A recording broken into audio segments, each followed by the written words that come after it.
Now, the Diplomat's dialogue is a very important question, and the big feisty question coming your way is, are we doing it right?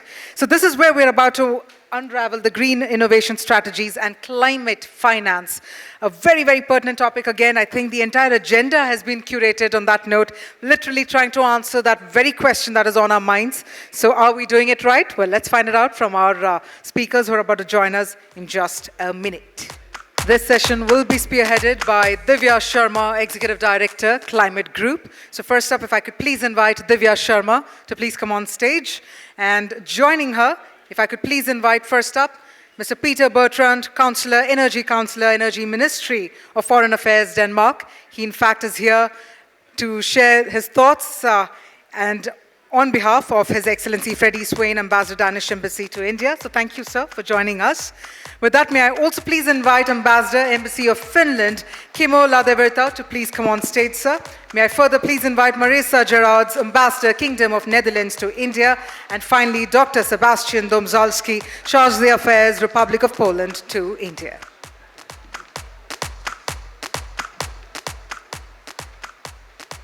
On that note, I believe you're all eagerly looking forward to this dialogue, so let it begin. Divya, over to you then. Thank you.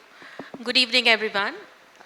It is a pleasure to be at the 5th edition of SDG Summit, Strengthening Economies, Collaboration, Financing and Resilience. And really honored to be participating and sitting with our eminent panelists on the Diplomat's dialogue, Are We Doing It Right? Green Innovation Strategies and Climate Finance. It's a pleasure to have you all here. As discussed, we will have 2 questions each. We have only half an hour. My first question would be common to all of you, and I would really appreciate your responses on the same, and then we can speak about the initiatives each of your country has been taking around climate action and sustainable development goals. So I'll straight away jump into our common question to all of you. I'm taking cue from the very recent SDG report 2023, which speaks about the political will. It speaks about the utilization of available technologies, resources and knowledge. And it says that together the global community can reignite progress towards achieving the SDGs, towards the brighter future for all. But it also lays emphasis and highlights on the fact that we have to look at the impact of climate crisis. We have the war in Ukraine, a weak global economy, and lingering effects of COVID-19 pandemic, which is actually taking us back, which is holding us back in achieving the SDGs. And we are out of time. So my question to the panelists is, how do you think as a collective community we can work towards bridging the gap in achieving the SDGs within the stipulated timeline? What are your 3 best actions that we cannot ignore and have to deliver collectively? May I please ask Peter to give his reflections. Thank you so much for this rather relevant question. Well, Denmark has 40 years of experiences within energy transition. So today, half of our electricity produced come from solar and wind. There you go. So we can see that Denmark showcase how energy transformation can go hand in hand with sustainable development. So it's about this focus that we would like very much to share with the world. And I will say, based on these very experience, we have rather concrete experiences that we would like to share with you. I'm about to say, it's all about standard. It's all about global standards. It's all about modules, and it's all about scaling it up globally. And why do I say that? Well, in the beginning, nobody believed in offshore wind in Denmark. It was some hippies, and there was a lot of pioneers and all of this. But there was a political belief in it, and there was strong political framework conditions for the offshore wind to materialize. And what we saw was the unit price of an offshore wind turbine was very high, but because of the very committed focus that we had in you can say the whole society, supported by the governance in Denmark, the regulatory framework, we managed to lower the cost of the turbine produced, and it even lowered to a level where we normally thought it would stabilize, but no, it continued to fall. So that's why I'm very optimistic when it comes to implement the Sustainable Development Goal and the accelerating the energy transition. Why? Because if we have the will to formulate global standards so that we can make modules and we can then afterward scale it up in a global context, then we can also replicate this on other renewables, like for instance, when we take the production of green hydrogen. We all know green hydrogen, when you need the electrolyzers, each of the factory have completely different standards. They have completely different setup. So there's nothing such as a economy of scale and so this is a very low-hanging fruit where Denmark really would like to share its experiences to the world to accelerate the green transformation. Thank you so much, Peter, and thank you for bringing in that optimism into the room. May I now ask Kimmo to please share his reflections around the same. Thank you so much. And I think the first thing that we really need is to strengthen multi-stakeholder partnerships and collaboration, because I think this is really the key for many of the issues.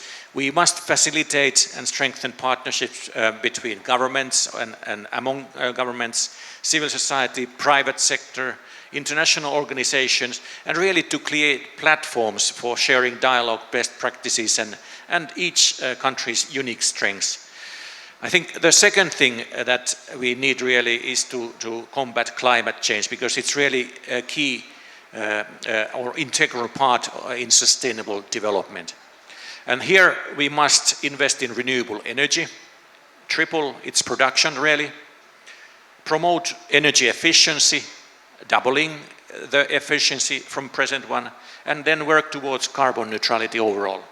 And I think in many of these issues, education and awareness is really very important, and not only formal education, but also public awareness campaigns, workshops, and community engagement initiatives. For example, in Finland, climate change education really is part of the Finnish curriculum from kindergarten to university. Thanks. Thank you so much, Kimmo. And I agree that some of the ambitious targets that you are talking about are something that all of us have to collectively look into. Some of the things that you've mentioned, Kimmo, are also coming out of the very recent G20 Delhi Declaration, which also kind of commits to some of these ambitious targets around energy transition and climate action. May I now move to Marisa for her point of view around this. Yes, thank you very much. First of all, thank you very much for organizing this very important summit, because I think it's so important to meet, it's so important to team up and to see how we can actually tackle this huge crisis that we're facing. First of all, the fact that we're lagging behind on the agenda is something that's of great concern, but also what we see happening to our climate, because I was in climate negotiations in 2009 for COP15. And actually, we already said the same things. We knew what was happening, absolutely, but there was no sense of urgency. And now that we're almost at the tipping point, or maybe we already reached the tipping point, I think at least we all agree that there's a huge urgency to do something. And I understand that already from the beginning of the conference, this is something that we have, a shared feeling of. Now, maybe just to mention 3 quick points, because what we need is a lot of financing, a lot of funds, a lot of money. So first of all, public funds. It's something we have to do, and we have to start doing it. We cannot wait for each other any longer, because that's what we all have been doing. Like, we can only do it together. Let's all start acting. And I think for the Netherlands, we have this ambitious target of reducing carbon emissions with 55 to 60% this decade. And it's going to hurt, it will be difficult, but I'm sure that we will manage. The second point is that we need private money as well, and we need to team up, public, private, partnerships. We need to share best practices. For example, what we could share is our green fiscal policies that we have in place nowadays. I think also the Netherlands is one of the first countries in the world who introduced a national carbon tax, so that we actually tax pollution, that it has a price to pollute the world. So to have it in your business model as an important issue. And maybe the third point is that we think that R&D is key. We need innovation, and we need to keep on innovating, and we need also money to make that happen. We have the National Growth Fund, and we invest 20 billion euro in innovation at this period, especially in energy transition. And maybe to conclude, I think we also should keep our promises. When we pledge, I think we should actually do it. That's something really, really important. Thank you. Thank you, Marisa. I think that was excellent. I'm just coming home from New York, where we Climate Group organize Climate Week during this time when there is United Nations General Assembly. And of what I have heard that entire week resonates exactly on what you are saying right now. Financing, scaling up, technology, bringing together collaboration and partnerships. And you, Kimmo, and as well, Peter, you. So it's great to hear from you again that you are reiterating the fact that we need climate finance routed along with partnerships, which is key to us achieving our goals well in the time. I'll move to Sebastian now for his reflections around this very important question. Thank you very much. Thank you. Thank you very much for organizing this conference and meeting. From a Polish perspective, 3 areas are of the most important ones. I would say energy, climate, and then biodiversity. First point, addressing energy challenges, and as was already mentioned, we all need to advance the fair and just energy transition, and renewable energy sources are the key. Of course, nuclear energy is of importance here also. And for Poland, it also means strengthening our energy security. And it is, for us, it is an issue of paramount importance in view of the Russian aggression against Ukraine. Our aim here is to ensure quick independence of domestic economy from fossil fuels and also from derivatives of fossil fuels. Second point that I would like to mention, second area of action is tackling climate change, of course. We see, as Poland, we see the climate change as the most important long-term challenge for entire international community. And here, as COP, we look at COP28, of course, everyone is looking there.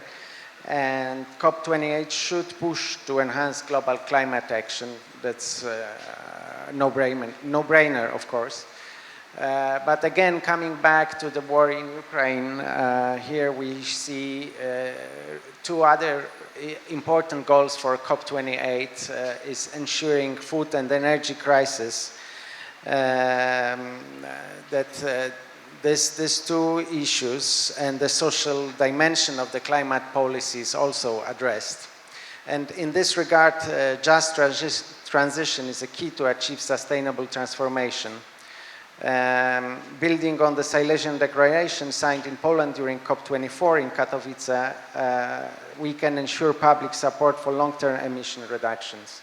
And a third area that I would like to mention is biodiversity, maintaining and fostering biodiversity.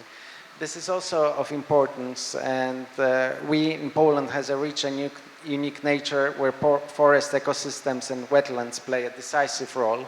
And they play a decisive role in reducing the concentration of greenhouse gases. This is something that cannot be forgotten or omitted. Yes, and in Poland, 40% of the country, almost 40%, is covered by protected areas. Yes, thank you very much. Thank you, Sebastian, and thank you very much for bringing up just transition element, because any transition that will happen, all the climate action that will happen, should look at the responsible transition as its foremost goal and objective. It's not a hidden objective. I'm sure you will all agree, who are present here, that it's an objective that has to be at the center to the climate action or energy transition that we are talking about. Thank you very much, all of you, for that, for your reflections on that question. I will move on to Peter again. We know that Danish government has its long-standing ambition and intent for the green future. Could you let us know how, within this program of your country, is your government working towards supporting climate efforts with other countries? Well, I would be very, very pleased to share that knowledge with you. We have a very solid strategic green strategic partnership with the government of India, and that's on the strategic level. Then on the hands-on, you can say, down in the Indian room, we have INDEP, the Indo-Danish Energy Partnership. What is INDEP? Our specialty is offshore wind. That means everything related to that cluster, from the regulatory framework to how to measure and how to find out of the matricles in the water, all of these kind of nitty-gritty things. So that's one column. For that column, we have a team in the Danish Energy Agency under the Climate and Energy Ministry in Denmark. And we have even a Danish finance secondment within MNRE that work closely integrated jointly.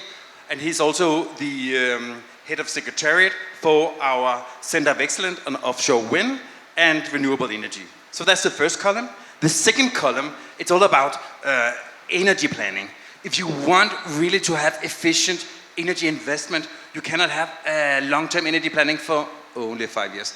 If the investment have a lifespan of 40 years, we need to have that long-term perspective so we can really see that it's bankable, it's profitable, otherwise we'll get the wrong picture and the wrong investment. So that's why Denmark and India will soon launch the first ever Indian Power Outlook, which have the perspective of 2050. So we know India wants to be carbon neutral, fossil free in 2070. Where will India have to be in 2050s? And based on that, what would be the qualified scenario in order then to predict evidence-based energy scenario of energy mix? So we don't have this discussion, what is cheapest, solar, wind, different types of biomass. No, we have to understand it's an energy mix. And based on that, we need to have, before we build the cathedral, we need to have the solid platform. And that's what we aim to do in INDEP, the Indo-Danish Energy Partnership.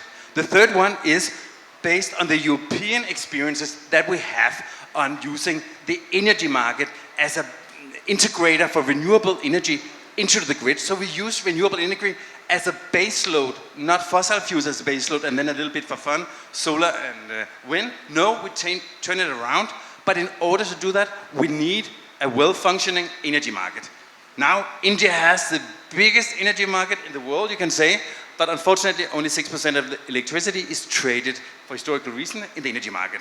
So that's why we will address, together with the European Commission and other stakeholders, findings of barriers, of obstacles for an inspiration to, based on the positive European experiences that we have in the energy market, how to boost that. So you see, we have very concrete blocks that we jointly work with the government of India's structure on all levels to implement. So I will say that differs from just order a report, nice, and it's archived. No, it's also about skill development and to conduct the findings together and really sort of the work and the project, when it's done jointly together with the Danish Energy Agency and their colleagues, it's really, really solid, and we're just a phone call away.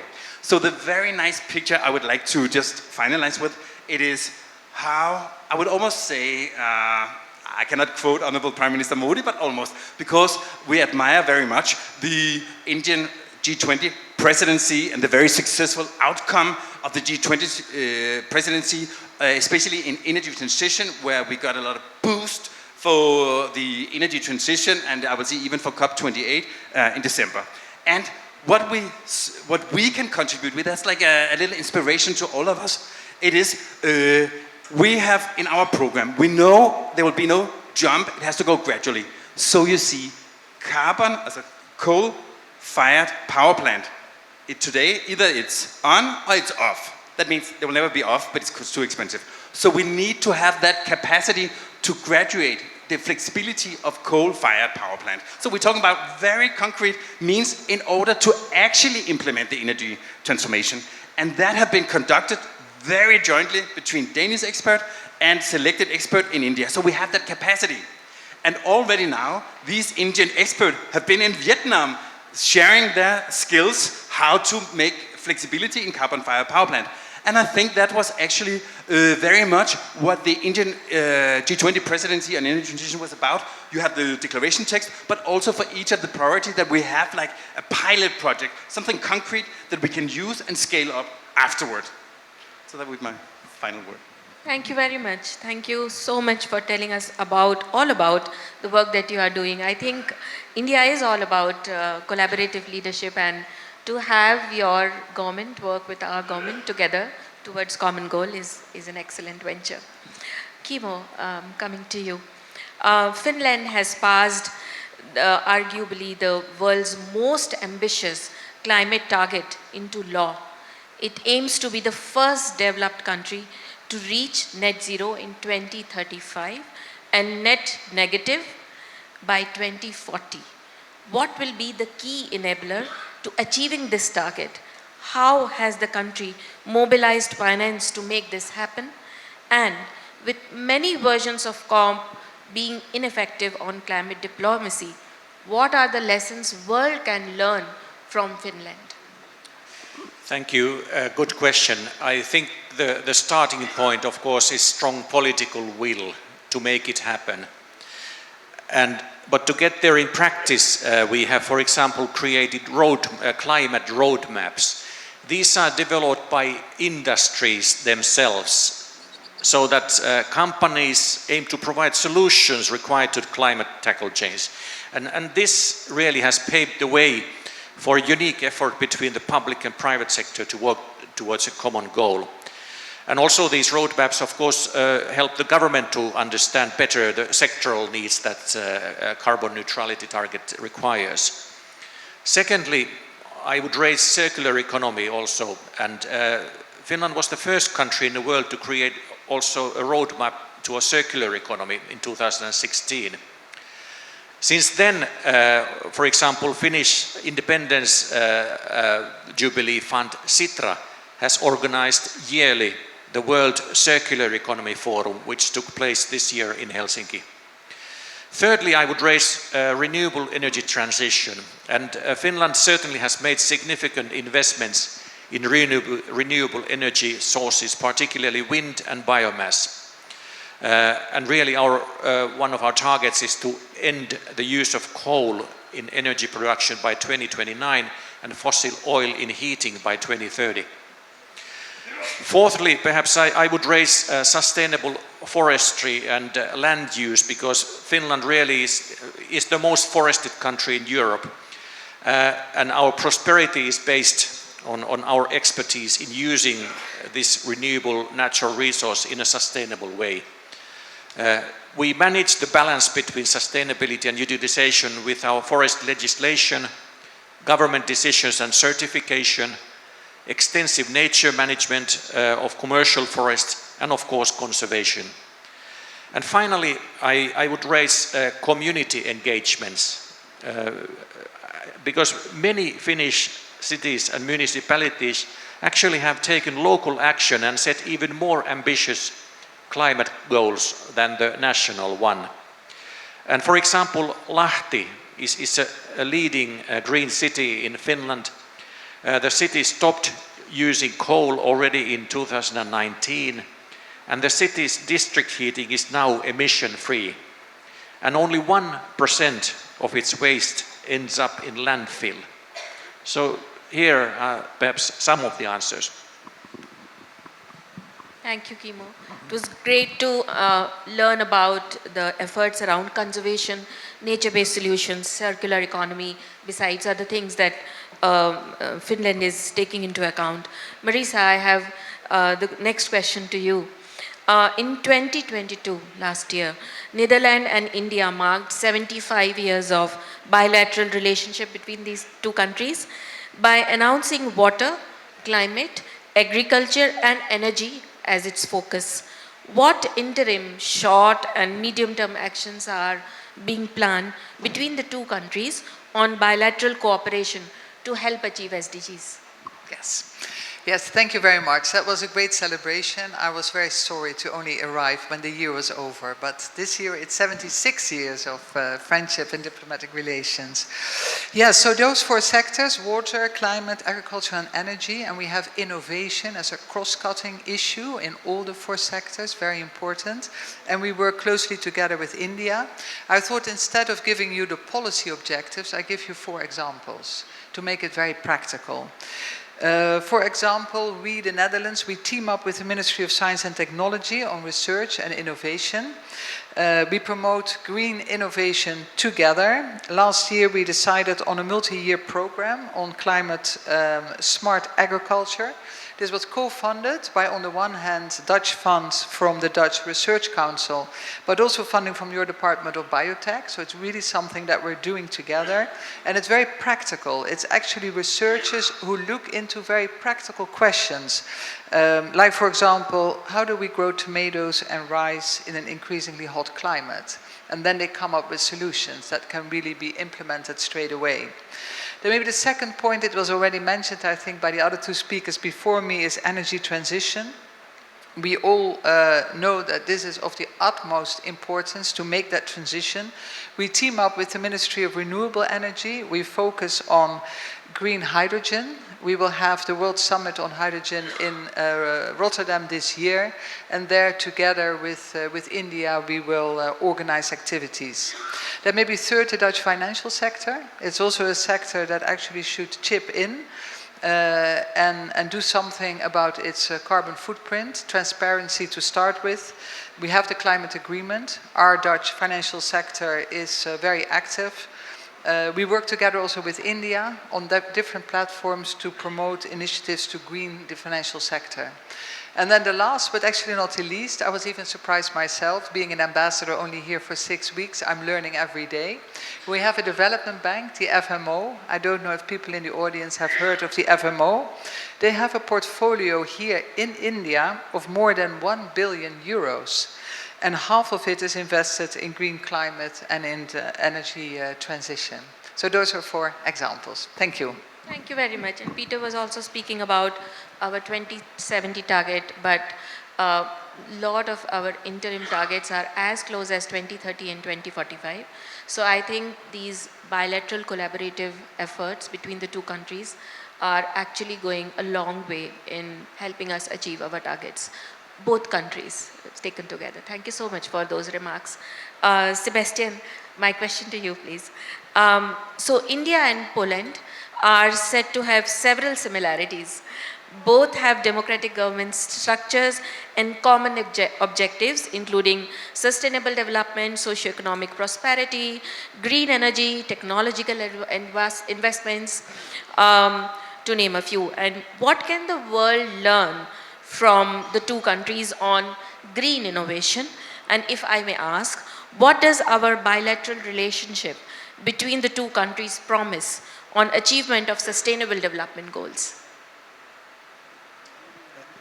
Thank you very much for this question. I guess that we are running out of time, and I realize that I'm probably the last obstacle between the audience and the dinner, so I'll try to be brief. But you are very right. I have to honestly say that I've been coming to India for the last 22 years. And first time I came in 2001, I was surprised that there are so many similarities that we share, Poland and India, although so far away. And you might think that Poland being part of the European Union might be very, very different from India. In some areas it is, but there are many areas where we are very close and very similar. And one area is, I mean, the keywords Pragati or keywords Vikas are not only keywords in India, they are also keywords in Poland. For the last 30 years, both of our countries have been developing very, very fast. And there is a lot of change in Poland, a lot of change and progress in India. But there are still, and there are also many similarities. Energy mix is one similarity that we share, but energy mix and also the desire that we both, Poland and India, are trying to diversify our energy sectors and trying to achieve energy transition and transformation, as was mentioned here. Both of our countries are looking at solar energy, both of our countries are looking at wind energy. Green hydrogen, as was mentioned, is also high on the agenda in Poland. So there are quite a number of areas where we do have and do share the same perspective and same goals. And there is plenty of collaboration going on. I will name just one area here. We have a Green Evo energy accelerator that it's a cluster of companies that are environment friendly, look into green energy, and they've been coming to India for a number of years already, and there is quite a successful collaboration in this area. Thank you very much. Thank you so much, Sebastian. I think we've done very well in terms of time. And there is a burning question that I definitely want to ask all of you, but I'll give you 60 seconds each to respond to that question, and I'm sure you can do it. The question is, with many versions of COP, we are all preparing of COP28, which is going to take place in Dubai in November. So with many versions of COP being ineffective on climate diplomacy and failure of the developed world to mobilize the 100 billion USD a year promised to the developing world, the cost of climate action is ever increasing. And we come closer to the 2030 window of action to save this world. What is your personal call to your fellow leaders to break this impasse? We've heard such good things today from all of you, what your countries are doing. I'm sure you have a message to send to the leaders of the world. Well, the COP15, where we promised 100 billion US dollar from the global north to the global south, took place in Copenhagen. So I feel a personal, almost, responsibility to accelerate these things. So therefore, ladies and gentlemen, my message to you, to the academia, to the business community, and to the regulatory framework governance, this is the time of action. So let's go out there and make global public-private partnerships together. Yeah, as said already, I think this is something that we need to do together. No country can tackle these global problems alone. We need solutions that cross borders and engage everyone in the society.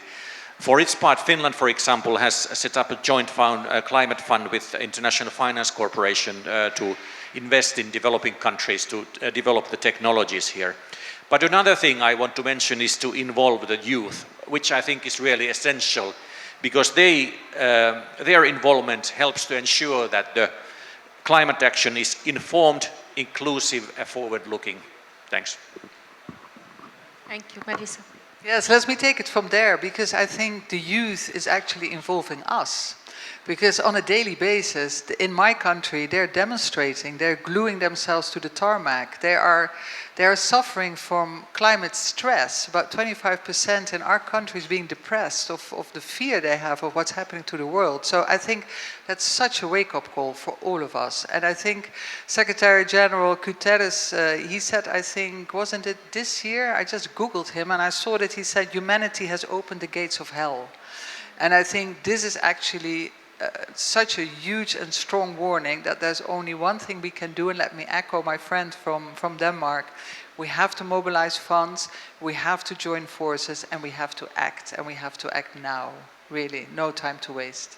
Absolutely. Sebastian. I have to say that we didn't coordinate our responses, but I think I'll echo what was said. Action is something that we really need, and we should all motivate our leaders to take actions. Thank you. Thank you so much. Ladies and gentlemen, a big round of applause for our distinguished guests. It was an honor to be sitting here at the same dais with all of you. Thank you so much for your insightful comments today and inputs, and it was a great, great session today. Thank you so much, and have a very good evening. Thanks, everyone. Thank you, Divya, and thank you to all of our speakers. If I could request you to please come together for a group photograph. I think we were all supercharged with those dynamic insights that we managed to gather from our speakers. Thank you so much once again.